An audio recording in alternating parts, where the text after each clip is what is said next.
Thank you everyone for joining us today. My name is Abbas Sorry, Jafar and I am the uh, Communications Manager for the Institute for Global Health and Development. It is my pleasure to welcome you to our latest webinar. Uh, I hand over to our host and moderator, Dr. Zulfikar Bhutta, there are a couple of housekeeping points that I'd like to make. First of all, we have a slight issue with the Q&A feature here, so I would request that anybody who has any questions, please use the chat function to place those questions, and Dr. Bhutta and I will curate them and sort of try and address them as soon as we get into the Q&A section of the webinar. I'd also like to request that everybody keep themselves muted. We will answer all the questions only through what you put in the chat. Um, Also, for the certificate of attendance, I will be placing that in the chat towards the last 15 minutes of the webinar. I will also be placing the bios for all our speakers and our host and moderator in the chat. Thank you very much. Dr. Bhutta, please take over. Well, brilliant. Thank you very much, Abbas, and welcome, ladies and gentlemen, to this webinar, one of the many in our series from the Institute for Global Health and Development at the Aga Khan University. Today's topic is particularly pertinent to those interested in the issue of planetary health, environmental health, Pakistan, as well as climate change and resilience and adaptation. We are going to talk about the recent climate crisis in Pakistan, particularly the floods that have occurred recently with an estimated damage of around $3 billion. And we're going to ask ourselves a question. Was this an act of nature or an act of man? And to join us in this webinar as our keynote speakers, we are very blessed to have two of the most distinguished persona in the environmental, climate, and sustainability field. Our first speaker is none other than Dr. Ali Tawqeer Sheikh, and Ali is a distinguished independent expert on water and climate change. Actually, he'll be our second speaker. He'll be our second speaker in the order. Ali is known for his pioneering contributions to environmental leadership, and he was the chief executive of LEAD Pakistan. And as I understand, he's currently the Asian Director for Climate and Development Knowledge Network, and he also has a major role in keeping Pakistan's interest at the forefront in the loss and damage fund negotiations. So I hope, Ali, that we will benefit from your vast experience in space. Mr. Nasir Memon, no stranger to this particular audience, is a distinguished scholar. He calls himself a consultant. I don't think, Nasir, you are a consultant only. I think you are a technical expert and a leading light in the field of climate change and disaster management. He writes extensively in many leading national journals, as you may have seen. And he has extensive experience in policy analysis, advocacy, and program implementation. And he collaborates with several national and international organizations in promoting adaptation and resilience. Both of these gentlemen are members of our Sustainable Development Solutions Network, Pakistan, and member of the executive committee that oversees activities. So without further ado, and without stealing any of their time, let me invite Nasir Memon Sahab to speak on climate disasters and human choices, encroachments, planning gaps, and the way forward. And he will be followed by Dr. Ali Tawqeer Sheikh, who will speak on crisis to meaningful reforms and actions. How do we build a climate resilient Pakistan? So Nasir, the floor is yours, please. Thank you, Dr. Bhutta. Thank you very much. Such a privilege to be on the panel with people like you and Sheikh Saab are sitting, and it's a bit of a challenge for me to share something that you would have missed. I don't think that Ali Sheikh would miss anything. So good to have a first run before Ali Sheikh, rather than risking that he would take away all my content. So thank you very much. And I also admire this wonderful series of very important topics. Ever since there was a flood and I was talking on different TV channels, I would always say that perhaps after September or mid-October, no one would talk about the floods because there will be a season of smoke, and that's what we see. So good to see that somebody is still discussing the floods.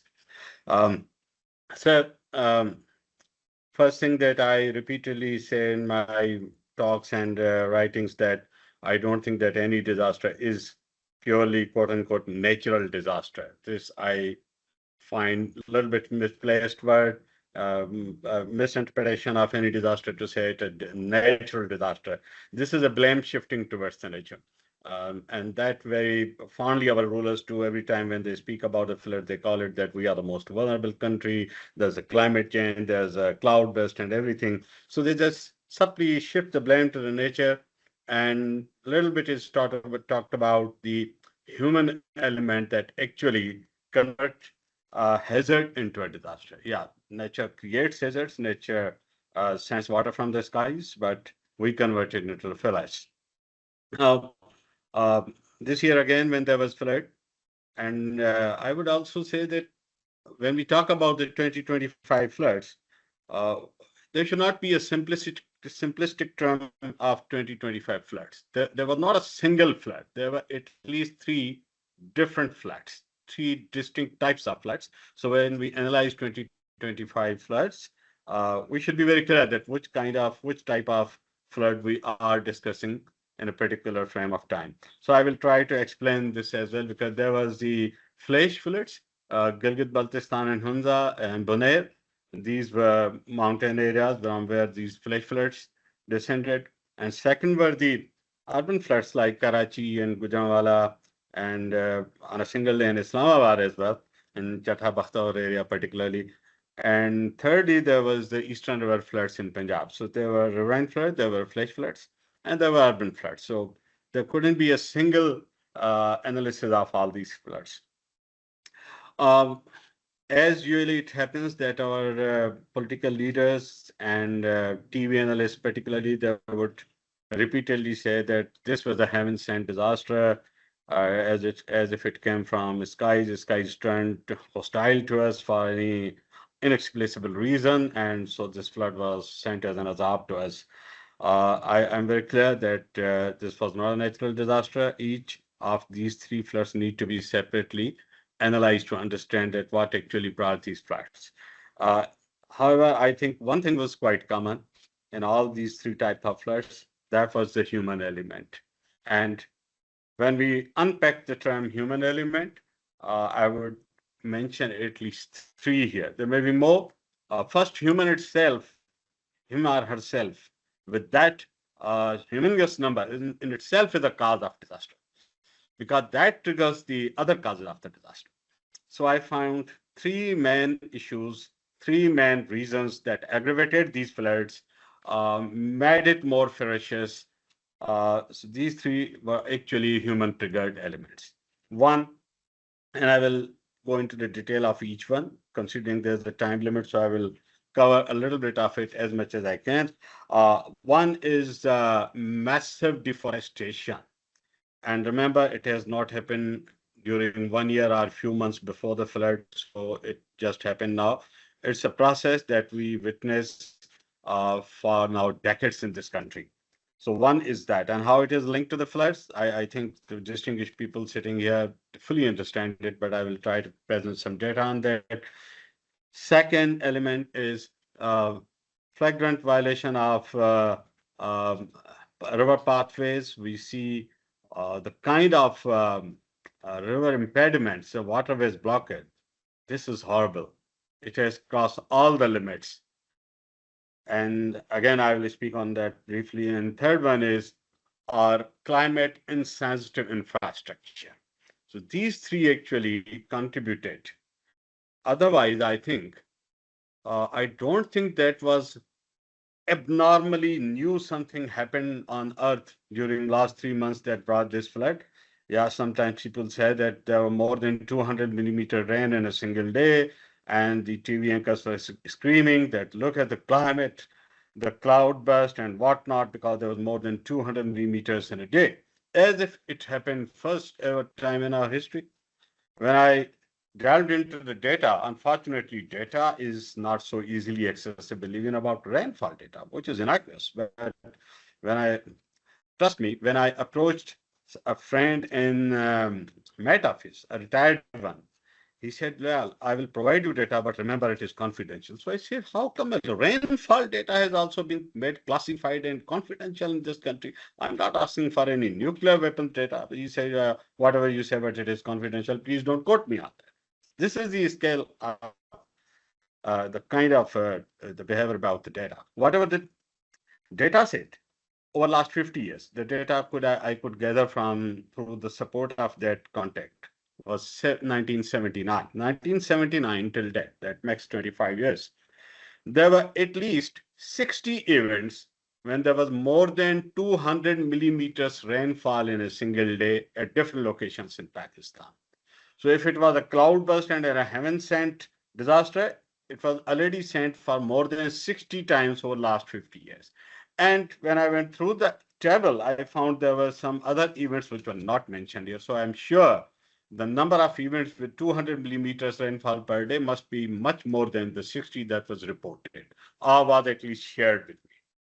So what I want to say that there was not something astronomically unusual happened that brought this disaster.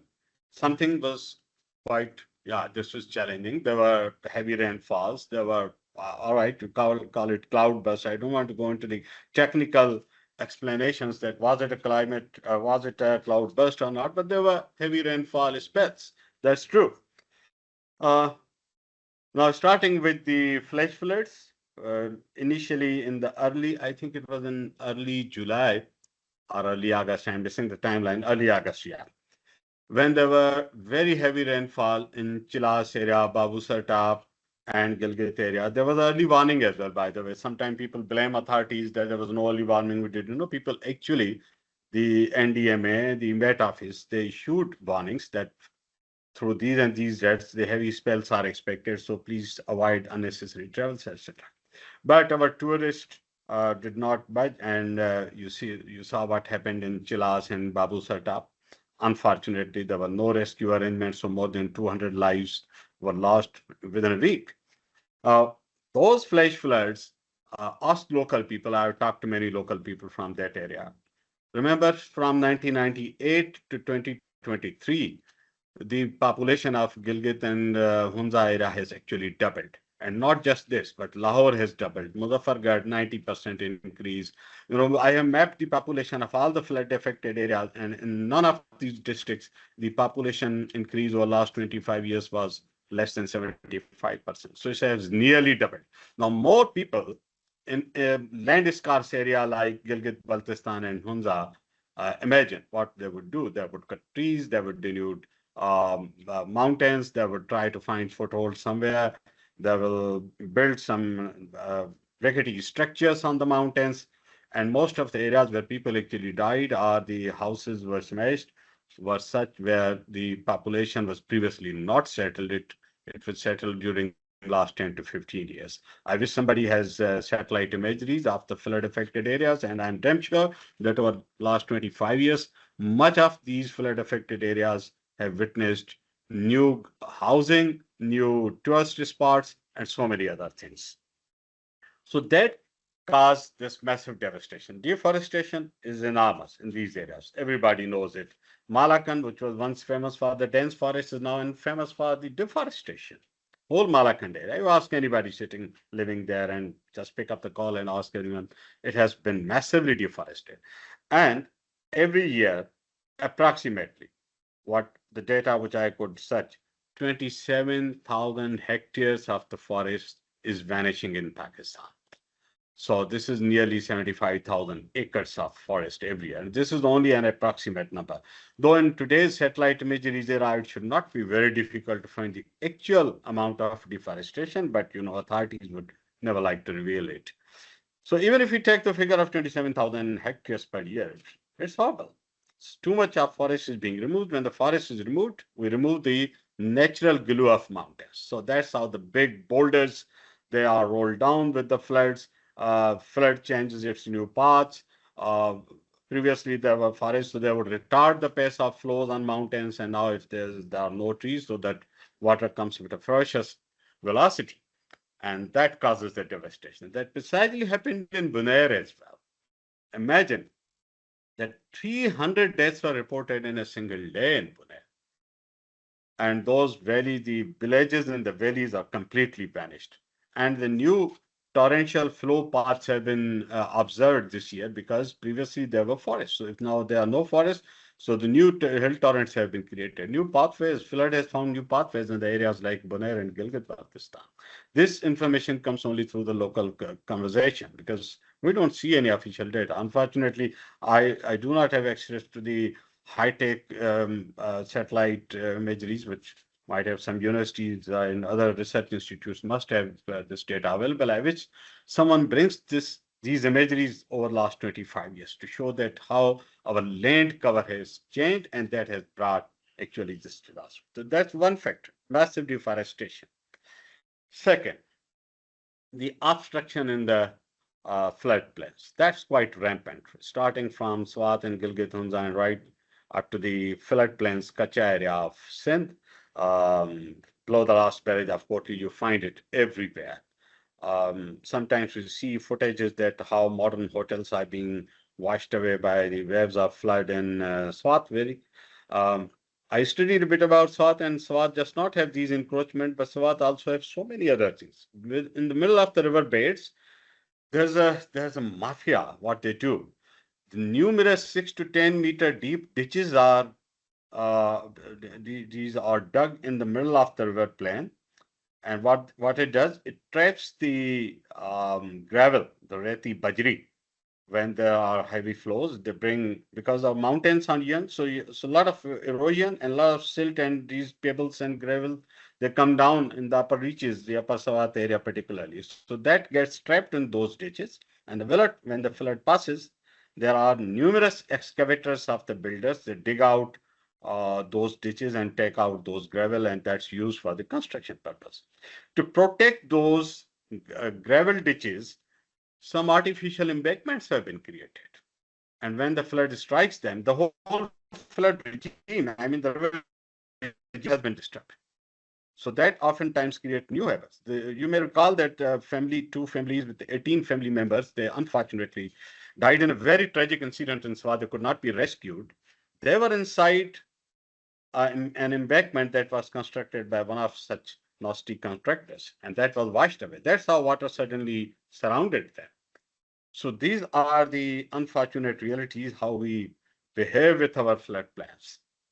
And then this time, at least first time, I heard political leaders confessing that this massive encroachment has brought this flood in eastern rivers of Punjab, Chenab, Satluj, and Ravi.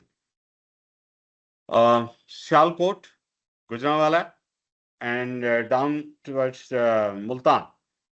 All these areas are choked.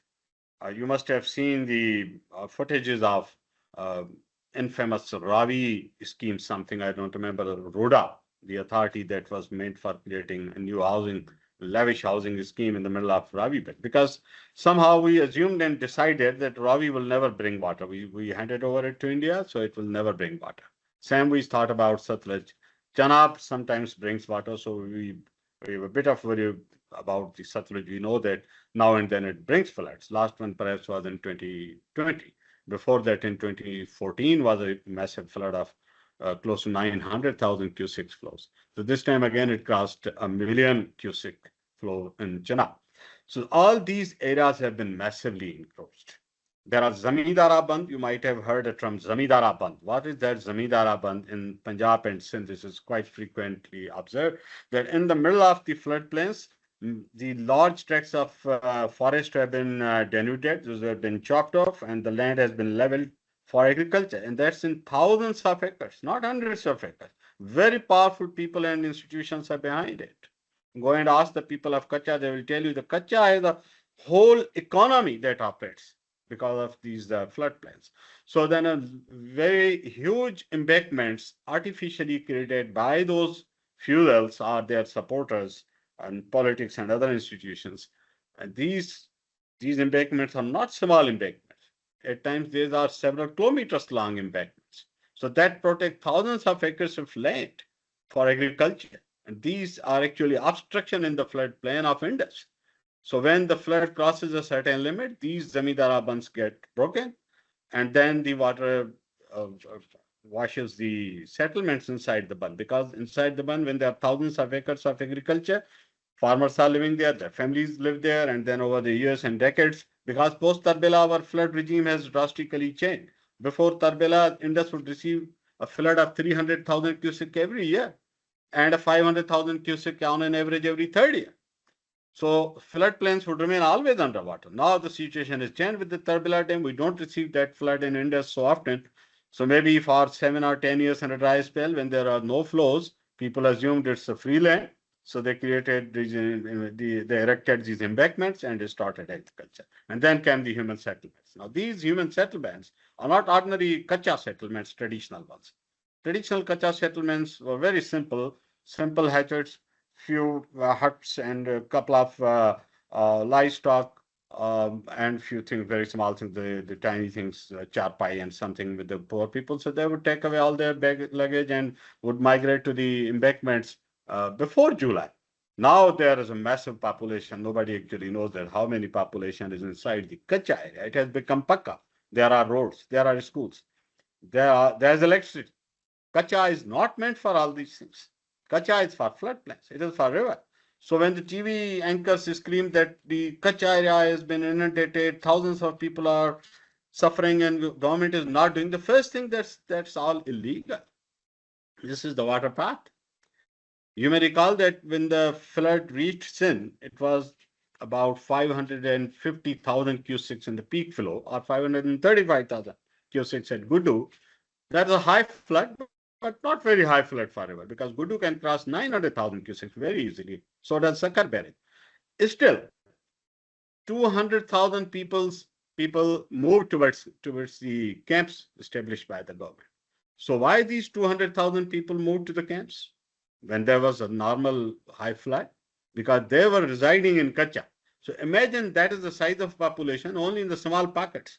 What if there had been a flood of 900,000 cusics or so per flood? Maybe 1 million of people would have been displaced. So this huge population is actually a kind of encroachment in the middle of river path. Then we see the different kind of encroachments, the huge housing societies. There are greedy investors and needy poor as well. Then both suffer when there's a flood like this. So that's the second reason that actually caused the massive displacement. The settlements were washed away, the school buildings and whatnot. Most of them were actually illegally constructed within the floodplains. Third factor is climate insensitive infrastructure that we have seen so frequently now being done. I want to show you a few quick pictures. May I request to please show these, the 3 slides that I sent.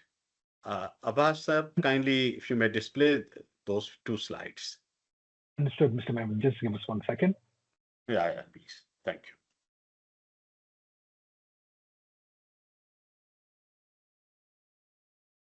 I want to show you actually, and these are the pictures that I took during my travel. First picture that I will show you is from an area called Amri. Amri is a very ancient location, even older than Mohenjo-daro. Its remains could not be excavated, but it's a very ancient location. It's near Sevan town, maybe 30 kilometers short of Sevan while coming from Hyderabad. You'll see 2 pictures, a sharp contrast. One is, let me. Abbas, can you share this pictures, please, the slides?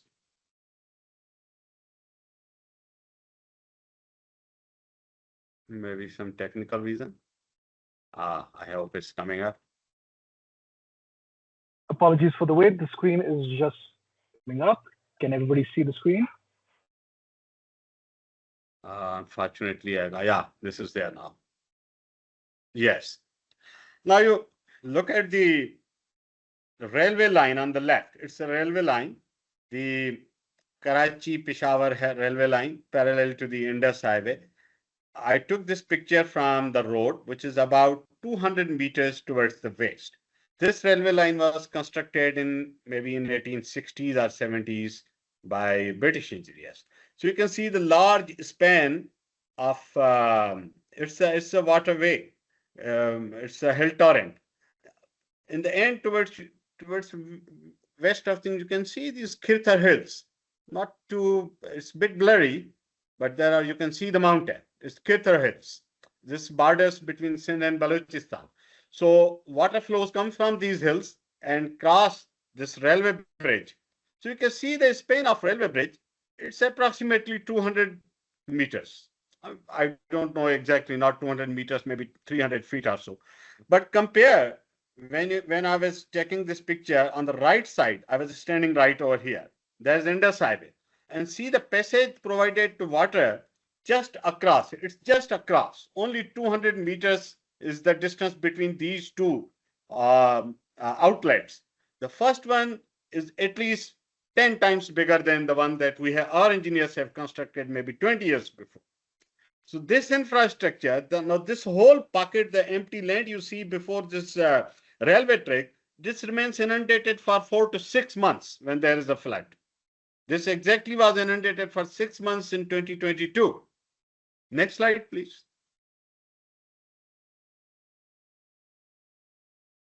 Abbas, please click the next slide. Yeah. Yeah, thank you. Now, this is you can see a kind of a channel in the middle. This is infamous, notorious left bank outfall drain, LBOD. Another story, but I don't have time, so I would skip it. On its upper side, you can see a purple kind of outline. This is the natural drain, which was called Dhoro Puran. Dhoro in Sindhi or perhaps in Punjabi as well, it is called the natural waterway. It's a natural river. When there's a fillet, it becomes full of water.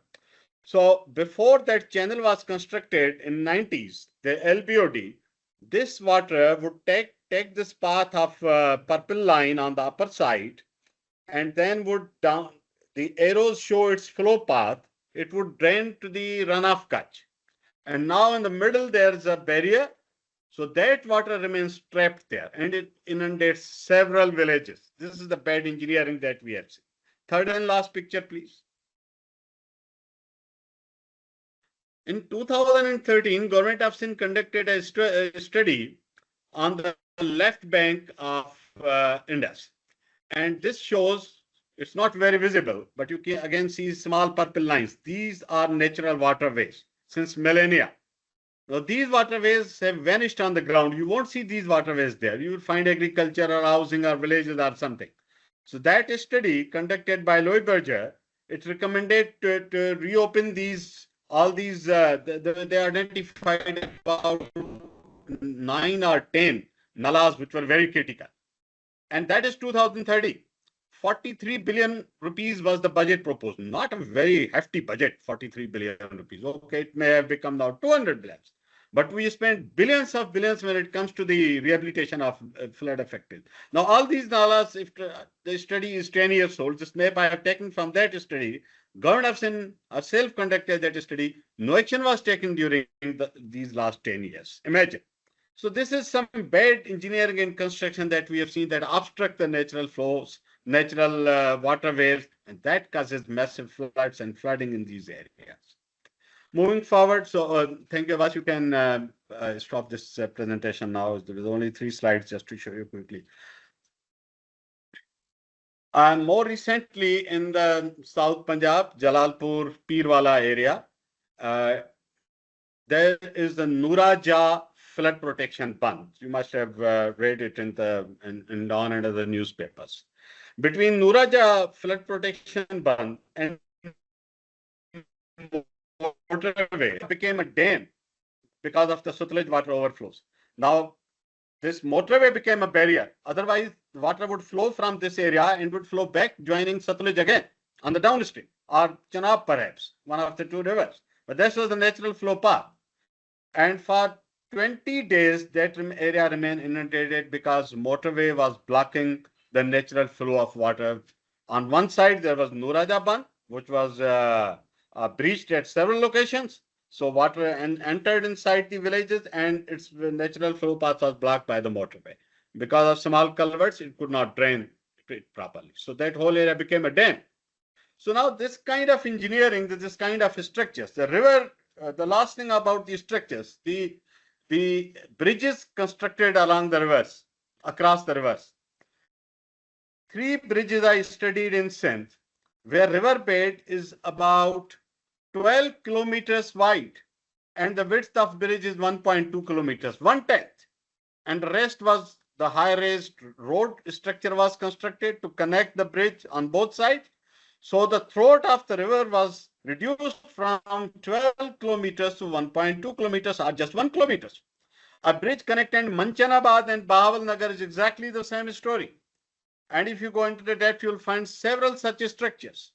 They all block the waterways. In 2010 floods, the water that would travel from Sakhar Barrage to Kotri Barrage in 3 days, that was taking 17 days.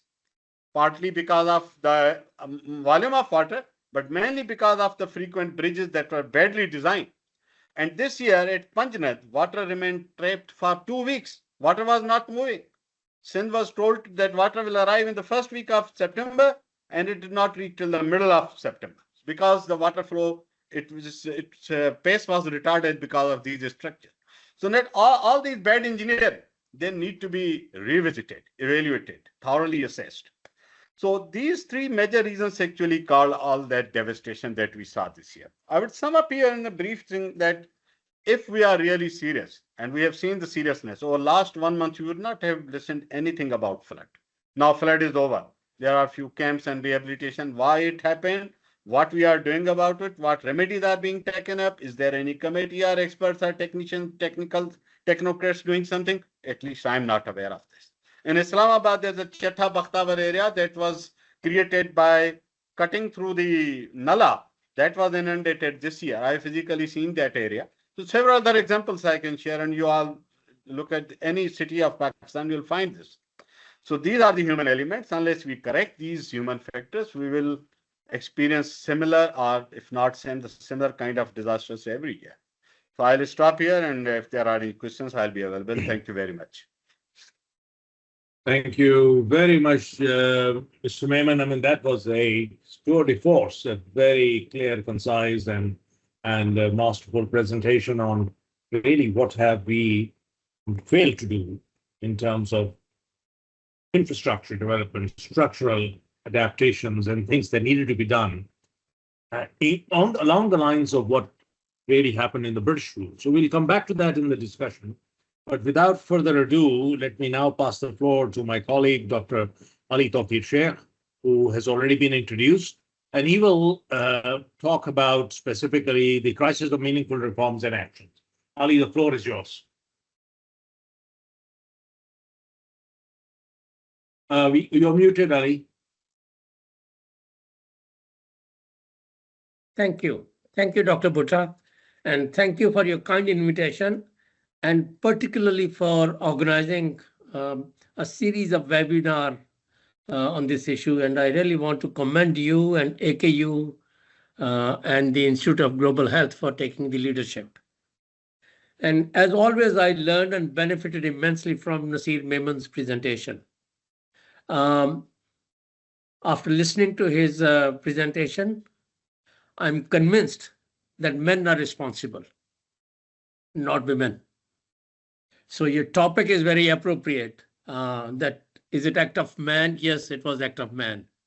And as the luck would have it, most of them were engineers, either Pakistani engineers or international engineers, or they were funders and financiers of those engineers, either in government of Pakistan or government of Sindh and elsewhere, either through World Bank or elsewhere. So the disaster, the foundation for the disaster were laid down by our approach towards ecosystem, and I'll speak about that a little bit. I have 8 or 10 slides, 9 slides to be exact, but I want to spend first a few minutes. I was looking at the names of your almost 100 participants, and they are mostly academics. They are scientists, and they are probably in different parts of the country or the world.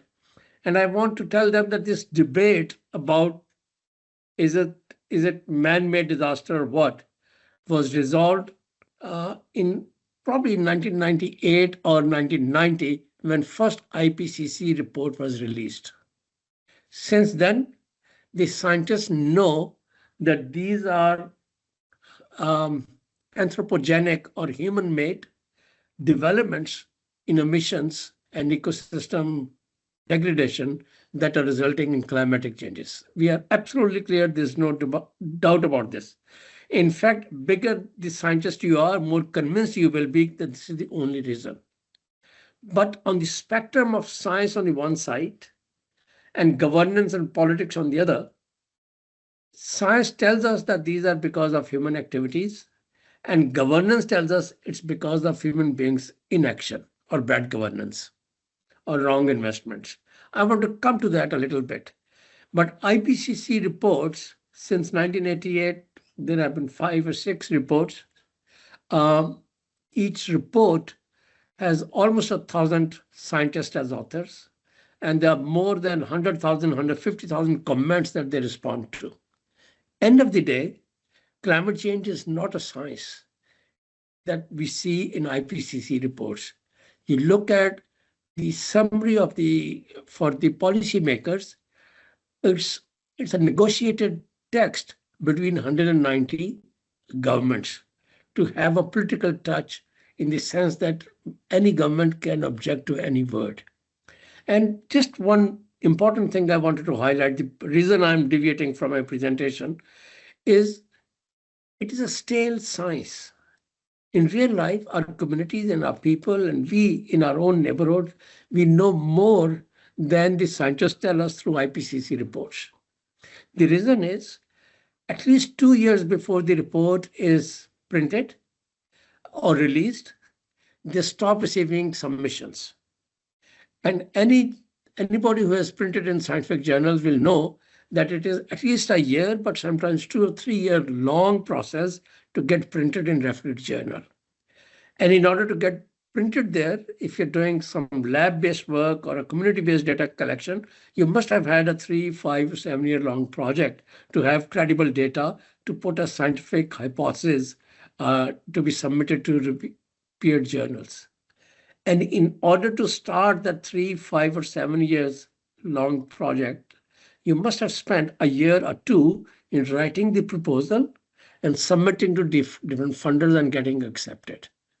So what we see in the latest IPCC report is something that was envisioned and known by the people 10 or 15 years beforehand when they were working on the proposal as a hypothesis, and established fact by the time it was printed in or submitted in the reference journal. So by the time it comes to us, it's stale, and by then we may have had more heat waves, and we may have had more floods, or we may have had more tropical storms or seawater intrusion or droughts, and what have you in terms of. So there's a kind of disconnect between our scientific understanding and the models that they have used, GCMs or regional circulation models, have also been improving since in last 30 years. So it's a dynamic and robust science, and all of us need to get engaged in this. Unfortunately, because the reference journals are in the north, there's a bias against pseudoscience or grey literature of developing countries like Pakistan, and we need to fill that gap.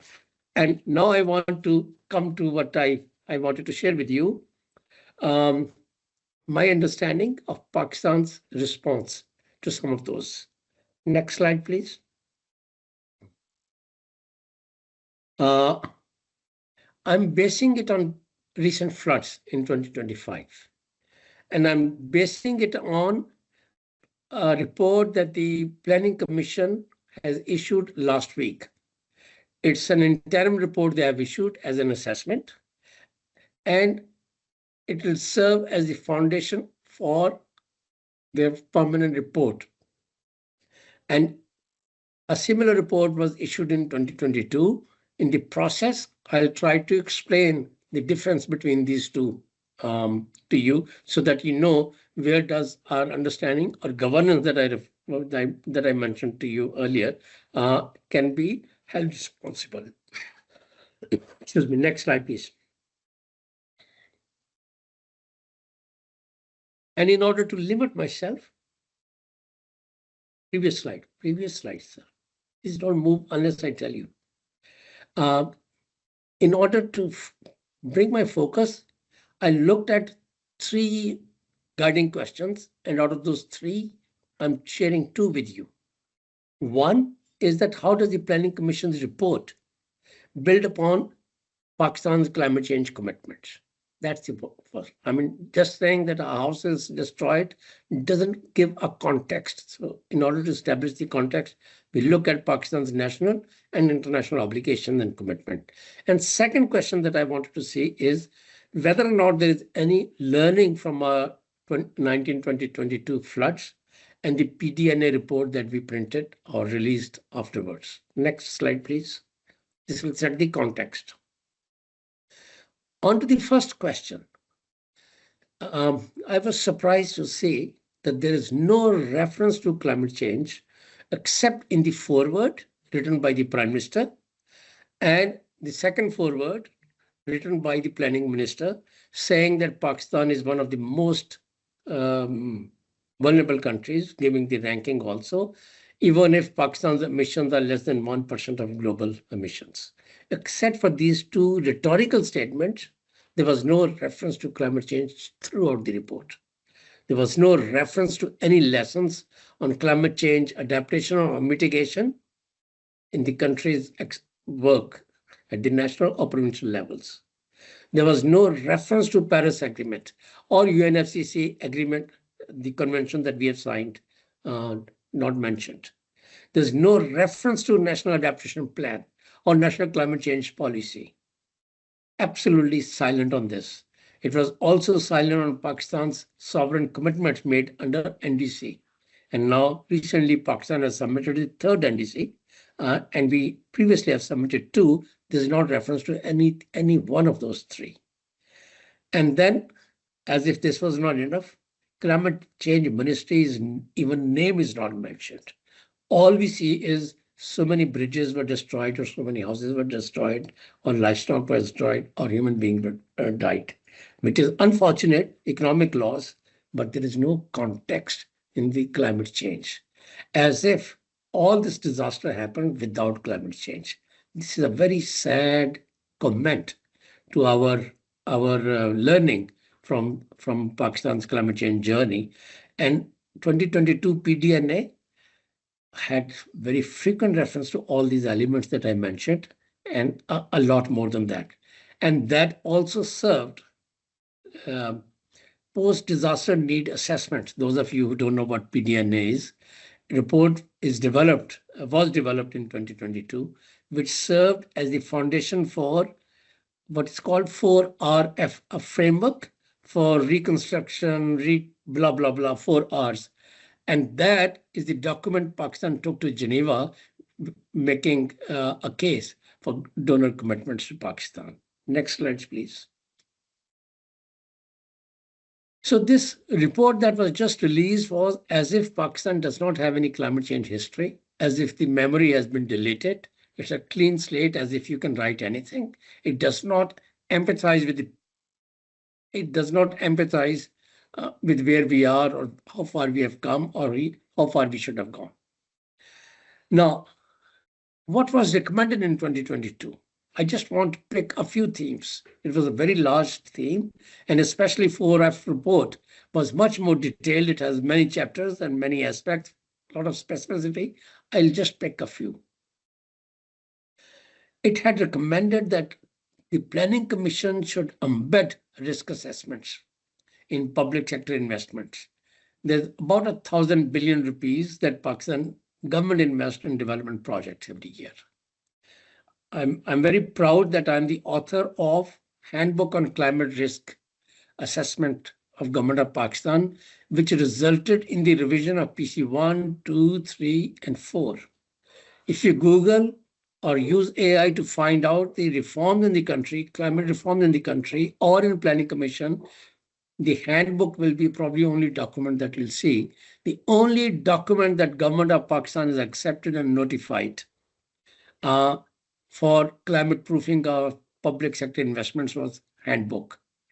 Now, it was approved 3 or 4 years ago, I think 2022, but it then took them another 2 years to actually get cabinet approval and then get notified. And now Pakistan's development manual includes this handbook, and all public sector projects coming from PC1 in the provinces and the federal government are supposed to be climate proofed based on this handbook. But I recently did an analysis that in July last year or June last year, when the revised handbook was released after notification, to July this year, 58 or 59, let's say 60 projects were approved, and none of them used revised PC1. None of them used the template. We called it Project Concept Note, PCN. The government was previously calling it a working paper. And none of the technical feasibilities used the template that we used. So even if we had done the science, the politics did not help us move towards the implementation of that. Then there was also a recommendation to take the capacities to the district level, help establish local governments. That has not happened. Then building codes will be developed, revised for the commercial as well as residential, and as well as for government infrastructure, roads, power stations, and so on and so forth. None of that seemed to have happened. There are some codes developed by the Engineering Council of Pakistan for the commercial buildings, but they're far from being tested, even though it has taken more than 7 or 8 years that they have been working on it. So building code, our buildings continue to be as fragile as they were 2022 or before or 2025. So God forbid if there's a flood, we'll be as vulnerable because we have not moved in that direction. And then there were disaster risk financing strategies that were recommended, such as insurance, such as crop insurance. Instead of distributing cash through BISP, modern instruments were proposed that Pakistan would follow. And this was at the policy reform level. And then in the next column, you have seen there were several things at the project or portfolio level where we will say that, okay, we'll invest in reconstruction. There's a World Bank loan project and SIN. Housing development is happening there, but not in the rest of the country. And it's, again, not indigenously driven. Pakistan does not have housing standards. The World Bank has developed and adopted some standards. So the gap continues to be there. And then there were provision for cash for work and for social assistance and so on and so forth. So there were a lot of climate change related focus in 2022. All that seemed to have disappeared by the time the report in 2025 appeared. Next. So what are the critical gaps? PDNA gave a lot of policy advice, but did not try to micromanage. The question of how it should be done was left on the sovereign, on Pakistan to develop its own projects, develop its own budgets, prioritize its own districts, prioritize on its own regions or disaster sources, floods, droughts, whatever. That sovereignty was given to Pakistan, but frameworks and global knowledge, best practices were shared with Pakistan. And just by the way, before I forget, because in the beginning I said I was looking at 3 things, but shared only 2 things with you. I also reviewed the methodology, and I deleted here for the reasons of time constraint. I just want to mention only 2 points quickly. Number 1, the data collection was not scientific. And Dr. Bhutta, this is an important point because I know you're a data hungry man. In your sleep, you look at data. And it was only letters that were written to provincial departments to send them to inform what were the losses in their areas. And some reported, some did not, and there were no guidelines. There was not comparability. There was all kinds of gaps. And the result is it was not gender segregated. The result is that it's not district level. It barely tells you about the province. So it's a very, very bad science. So in the 2022 mechanism, that's where we failed as sovereign. That's where we failed as policymakers. That's where it was failure of our governance. We did not implement any of the mechanisms. We did not approve any budgets and did not set any timelines for their implementation. We did not undertake any institutional reforms to do this purpose, or refine or improve the mandates to make clear. And then, of course, if all this was not there, there was nothing to look at in terms of enforcement. Further, next one, please. And just my last two slides. In 2025, the report that we have seen has given a lot of information in these three areas. In the first two areas, infrastructure, and Nasir, I think, has given beautiful, has illustrated beautifully how we have created the choke points. Nasir, I'm working on something. The question was that if we blast and destroy all these choke points, it will be a loss of about $300 to $500 million. And if we live without that infrastructure for a year or two and redesign and invest, we will probably have about $1 billion infrastructure that we'll need to construct. And the cost recovery could be within 3 to 5 years if periodicity and severity of such disasters continue to happen. So this country will be perhaps better off without this infrastructure, because it's a recurrent disaster again and again, and no donor should be willing or is willing for now to invest on the same things again and again, but that's a separate conversation we'll have. Motorway example that you gave, it's only because there were no culverts. There was no passage for water, as you have shown. And this is a very important artery of Pakistan, like motorway that connect from port to the mountain areas. And housing, yes, there is a project in Sindh, but that Sindh project has political ownership and it has loads of donor money. But there are no Pakistani standards. The Pakistani management is quite absent from that source. But there's a demand perhaps to have a similar kind of project in other areas also, and that we can discuss. And the capacity at local level has we have not made any progress on this one. But now we are going back to World Bank, ADB, European Union, and UNDP. And just one sentence informally, unless you're recording this thing. Yesterday there was a meeting of these donors.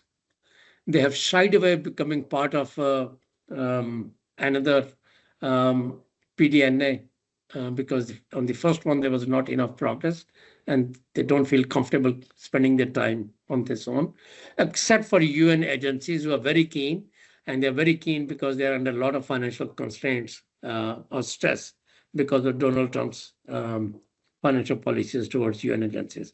Next. And this, I hope it's my last slide. What are three critical weaknesses? There's a lot of rhetoric, as I gave you example. Pakistan is one of the most vulnerable countries. These are all bogus claims, or Pakistan has less than 1% of all these are wrong, bogus, non-scientific claims, and rhetoric versus action. And I've told you there was no action. And then Pakistan oftentimes talks in terms of principles, not in specificity. We don't go and we say we will help the poor, or we'll make Pakistan great, or we'll finish encroachment or something or the other, but our will to implement all that is very, very weak. Policy links, policies, I reviewed 60 policies last year when I was working on National NCFS, National Climate Finance Strategy. I'm the author of that strategy. I worked last year.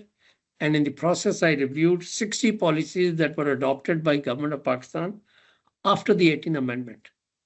I can assure you that except for 2 or 3, none of them mentions climate change. None of them mentions NDC or National Climate Policies or NAP or whatever. So there's a huge, big gap. Our policy infrastructure is worse than we think. Oftentimes we say Pakistan is a graveyard of policies. That's not correct. The correct thing is that Pakistan does not have policies. These are archaic policies developed by donors and consultants, and they are not embedded in government processes. And they don't have a lifetime. We develop a policy and it can be policy for the next 40 years. And there will be never an assessment on its failures and completion or incomplete investments.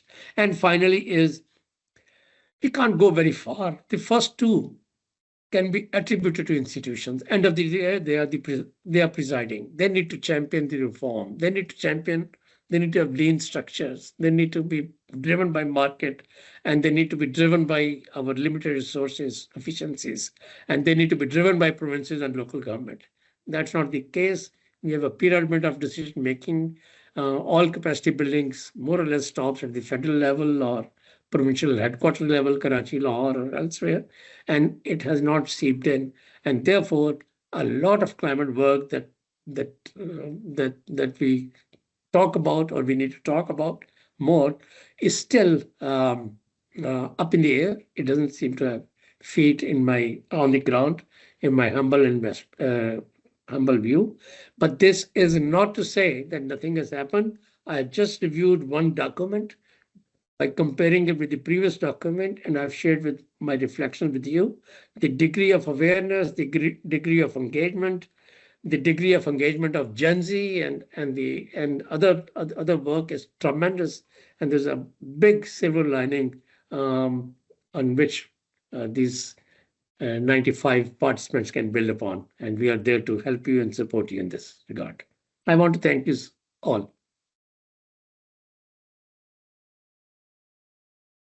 Thank you so very much, Ali, for, again, a very incisive, clear, and important presentation.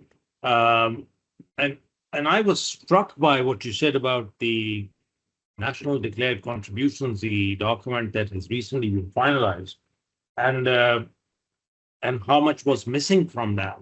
That really is scandalous, in my opinion, because if these documents are being prepared oblivious to all the public health, disaster management, disaster prevention priorities, then one needs to seriously question how are they being prepared and what is the consultative process around bringing the technically competent, or let's say, people engaged in this area to the discussion. That's a subject for another day, but I mean, I would absolutely welcome some suggestions as to how we can improve things. So I want to now look at the questions and encourage our participants, close to 100 participants, to send their questions through the Q&A or chat function. We will not be calling upon people individually, so don't put your hands up because we don't have that ability. But let me start by asking you, Nasir, if I may, and I know it's a little bit of an unfair question. And the question was largely related to the issue of how does one have your health system resilient and responsive to these disasters. So what can we do to strengthen hospital disaster management and resilience against climate change in the current circumstance? Is that something that is part of our overall NDMA's function? Or is that something that needs to be done separately by other organizations at a provincial level? Dr. Bhutta, thank you very much. This is a very important dimension because with the floods and any kind of disaster, health impacts are so closely intertwined. Look at the post-flood situation in Punjab and other areas where now malaria, as dengue's onslaught, has actually downed thousands of people. My doctor friends in both provinces are telling that it's a highly underreported figures are coming up in the media. Somehow they are managing the figures. The actual number is very large. Same happened in Sindh after 2022 floods when there was two seasons of malaria. Heavy number of malaria. In one instance, within 2 months, there was 500,000 people were affected by malaria in Sindh province within 3 months. Now these are the post-flood situation, but the hospitals and especially the rescue part, because that is also connected through hospital services, ambulances, etc. That is actually practically non-existent. let me give you another example because again, as Ali was mentioning about the data part, in 2022 floods, there was a data set by WHO. It said that in the flood affected areas, there were 600,000 pregnant women as reported through the official numbers. Must be less than the exact numbers. In some of the post-disaster assessments and some other assignments, I traveled through different districts of Sindh. In every consultation, I asked the health people, do you have the numbers of your own district and telling us how many of those women survived, what happened to their children, and whatever happened to them? Do you have numbers? Believe me, not a single district had the number actually, that how many mothers and lactating mothers and women were there, what happened to their health, how many survived, how many died, what happened to their children. No data was available. There were anecdotes of 1 or 2, 3 cases. No data was available. Health response after the floods in the camps, sometimes you find 1 or 2 doctors sitting in the camps bringing some basic medicine and that's it. There were hundreds of health centers in Sindh that were damaged in 2022 floods. There was a separate inventory other than schools. There were 20,000 schools in Sindh in 2022 floods. Hardly 5,000 of them have been rehabilitated so far. And there were hundreds of health facilities which were damaged during the floods. Doctors and medics were on the road themselves. They did not have a table and chair to sit. So, I mean, this whole system is not designed, as Sheikh Saab was saying about the building codes and other parameters to make it resilient against the floods or any other disasters. Unfortunately, this is structure, the whole infrastructure and the equipment and other things are not designed in that way. They are not prepared. They don't have any plans to confront the floods or any other disaster if it happens, how they would respond from health point of view. This is all spontaneous, all happening at the spur of the moment. So Nasir, I agree with you. And I think there is a huge issue with data. I think those figures of 600,000 potentially pregnant women amongst those displaced were an extrapolation based on presumed pregnancy rates, population numbers, as to how many would you expect, as opposed to any real numbers. But I was struck by something you said, and before I turn to Ali to ask the question around data fidelity. In this day and age, data is not in the government's domain around climate and environment anymore. I can give you granular information on precipitation, rainfall data on a daily basis at a 5 by 5 kilometer location in Pakistan by remote sensing.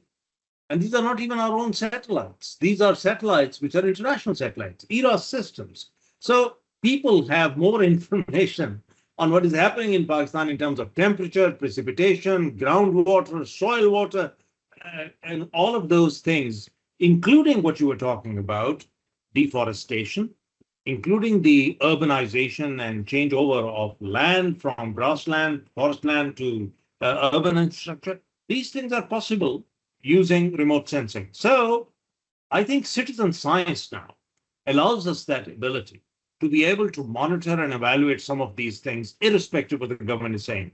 And on infrastructure damage, we are able to tell exactly, our team has done this district evaluation recently in rural Sindh, tell exactly which health facilities are threatened, affected, or destroyed by disasters like flood.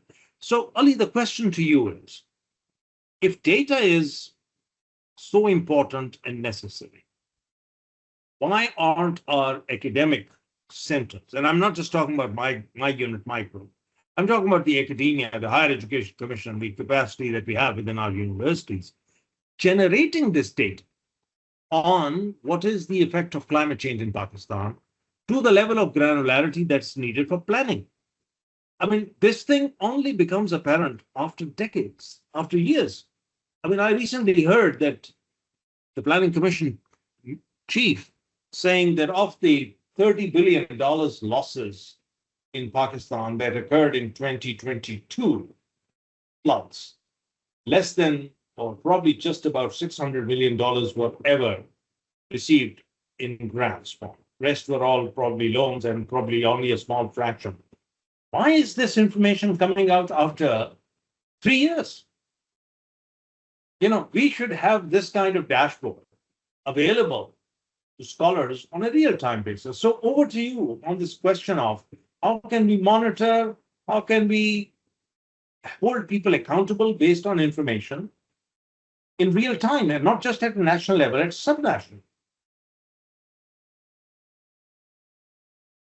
You're muted, Ali, sorry.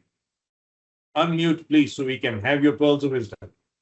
Well, I truly, Dr. Bhutta, I can appreciate your question, but don't know how to answer this. One, in your one question, there's an ocean of questions. And let me be devil's advocate. If I'm sitting in one of government departments, we'll say that we know that it's bad, it can result in malaria or something, and we don't have the money for research, we need to do some action on the ground. So your policymaker is very, very averse to science and having scientific foundation for policymaking. And sometimes science is used as an excuse, or data collection, I would say, to delay action on the ground. And even when you have data, how many countries or how many governments in Pakistan, in which sectors we will say that our policy is driven by science? It's very rare. It's very, very rare. So first, we don't have faith in data and science. We want to do impulsive decision making. And even when we do have some resources, we use it as a pretext to postpone our actions and decisions. And then we cut that halfway through as if timeline data is not important. Why we have been funding for 4 years or 7 years. And finally, even when we have some findings, we don't want to act on it because the policy is not driven by science. Now, having said that, a lot of data can come from citizen science, as you mentioned. And it's a global cutting edge trend, be it monitoring of air pollution for air quality of air that we breathe, be it the water scarcity in order to water food, standing crops, and be it early warning system. You can see it from this movement of ants and animals and bees and insects, that what kind of weather. There's many, many inexpensive ways of doing science by the citizens, which are not promoted by the government, and there's very little space for that. In mountain areas, in coastal areas, in desert areas, in mainstream agriculture areas, you interact with communities and you'll find out that their sources of information can be quite reliable. And that's one avenue. But I want to come to another point.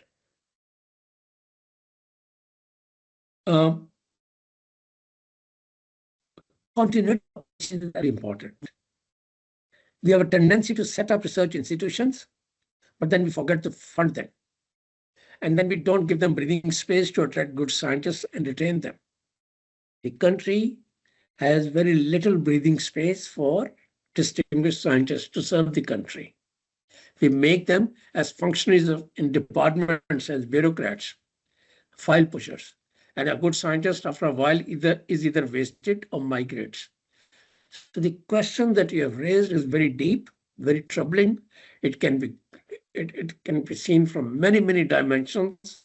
As I said, I can ramble for another half an hour, but I truly don't have an answer to your question. It's great to see you ratify some of my own positions on this as well. But that's the role of institutes like myself, is to hold people's feet to the fire. I want to ask both of you a final question, which has been repeatedly asked by several of our participants.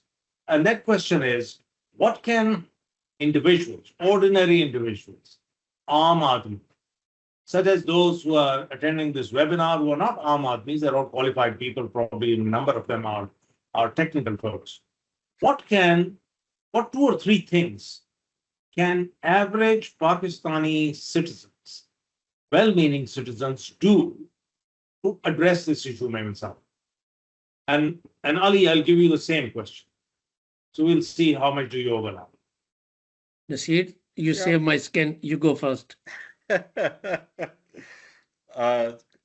Such a spontaneous question. Yeah. Dr. Bhutta, I think these disasters, looking at their scale and the triggers, I think I don't say individuals can't do anything, but I would say individuals would be able to do very little, almost negligibly small. Single action, yeah, by millions of people. Now, this is hypothetical scenario. Algebraically, if I say 10 million people save a glass of water, it would save water for Pakistan to have produced more grain. But that's too algebraical kind of a response. The floods, the disasters, these need macro level, state level actions, planning, advanced planning, early warning systems, policy actions, the building codes, so many other things. So I think there's very little that actually individuals can actually do. Yeah, every individual has certain role to mitigate the larger spectrum of issues like the emissions, etc. But again, I would say I can't really prescribe that if every single person would do this thing, next year there won't be any flood or a disaster. It won't work like that. Infrastructure, for example, public infrastructure, how much an individual can do. One can perhaps take a photograph and put on a social media. Look, this is wrongly designed, badly designed engineering things. So you can actually voice. That is the minimum thing. You can identify wrong things, prescribe through your own experience something which is saner and better. That's all an individual can do. But with that grand scale of disasters and challenges, I see very little role for individuals to mitigate the impacts. Perhaps we have to focus more on our political leadership and the state level actions. Thank you. So maybe, it's the politician or the political background in me from my student life that is jumping up and down and saying, answer, Nasir, as to what can be done by civic society. I will in a minute, but I want to give you, Ali, an opportunity to say, can ordinary citizens do nothing? Opposite. The game is in the Great. hands of ordinary citizens. No matter what we do, if you have a child, 7-year-old, or a teenager, or your father or a grandfather, you have a role to play. You're a farmer or rich, or you're driving a car or a motorbike, you have a role to play. There has to be a climate sensitivity in our lifestyle, in things we do, and the way we approach issues. My daughter told me not to have Coke because it's pro-Israel, right? And then I've learned that she is not alone. Scores of young girls and boys are now thinking along those lines. So reduce our carbon emission and hold our policymakers accountable wherever you can. And contribute in your own field. Each person has a role to play. And the question is, individual is not enough. Try to join a network, a group, a party, a study circle, whatever that may mean. You are creating a constituency. Dr. Bhutta, 4 or 5 years ago, AKU didn't know how to spell climate change. You have created a strong constituency. You reached out to NGOs that otherwise were not interacting very directly or strongly with academia. So you bestowed them legitimacy, myself included, by shaking hands with them and by reaching out to them and listening to their perspectives. And through them, at least almost 100 people are listening today. I think this is the role that we have to do. And I think you yourself has created a case study, an example. I may be dean of a department. I may be a student. I may be a farmer. I may be even a government servant or a journalist. I think we have a role to play. And a similar role that you are playing, and you have created an important constituency, and we need to continue this kind of work.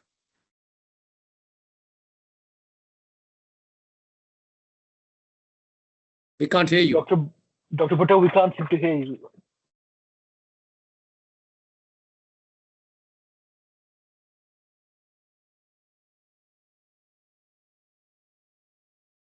Still, we can't hear you, sir.